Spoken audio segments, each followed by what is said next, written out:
जलगांव में मीडिया से बात करते हुए विधायक एकनाथ खड़से ने पुणे के दीनानाथ मंगेशकर अस्पताल में हाल ही में घटी घटना को लेकर नाराजगी व्यक्त की।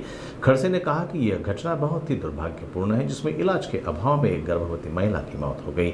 उन्होंने इस बात पर चिंता जताई कि दीनानाथ मंगेशकर अस्पताल, जो कि एक प्रतिष्ठित अस्पताल है, वह पहले भुगतान किया गया है और फिर इलाज किया जाता है।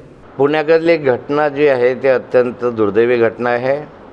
या ठिकाणी उपचाराअभावी या राज्यामध्ये एखाद्या गर्भवती महिलेचा मृत्यू होणं हे अत्यंत दुःखदायक आहे।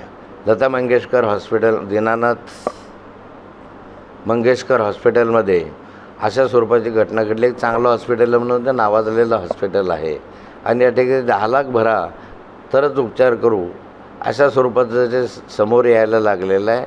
मला वाटतं की हे माणुसकीला काळीमा फासणार आहे।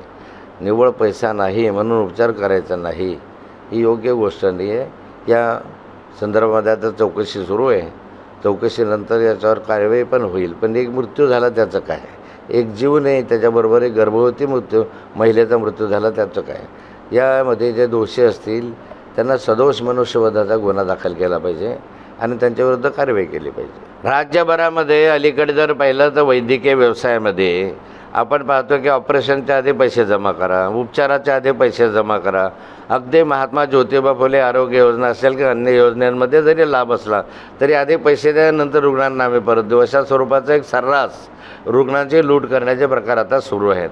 काही ठिकाणी हे प्रकार होतात, काही ठिकाणी होतही नसतील, परंतु ज्या ठिकाणी अशा स्वरूपाचं होत असेल तर मग तुम्ही त्या ठिकाणी वैद्यकीय सेवेमध्ये उतरत असताना जी शपथ घेता की आम्ही रुग्णांच्या सेवेसाठी या ठिकाणी काम करणार आहोत, प्रामाणिकपणे काम करू, पैशाच्या अपेक्षेने करणार नाही, ठीक आहे, वैद्यकीय व्यवसाय आहे, तो व्यवसाय आहे, त्यातनं पैशाची आवश्यकता भासते।